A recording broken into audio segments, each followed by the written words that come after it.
আজকের গল্প। ওরা চারজন একসাথে। তারা চারজন নামাজে দাঁড়িয়েছেন। একজন নামাজের শেষ অংশে হাওয়া ছেড়ে দিয়েছে।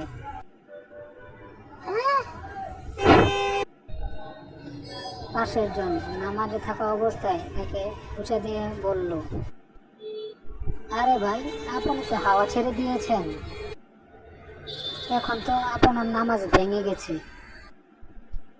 তৃতীয় জন নামাজে থাকা অবস্থায় দ্বিতীয় জনকে বলল, তুই যে কথা বলছিস তোরও কিন্তু নামাজ ভেঙে গেছে। 4 নম্বর জন বলে উঠল, হা হা হা।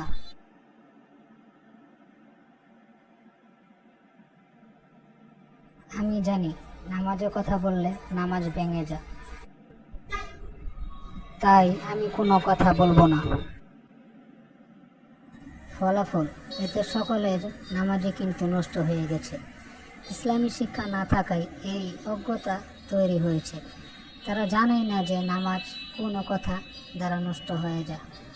এ জাহালাত বা অজ্ঞতা দূর করার জন্য ইসলামী শিক্ষার কোনো বিকল্প নেই।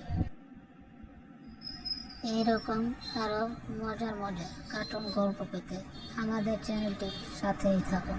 ধন্যবাদ।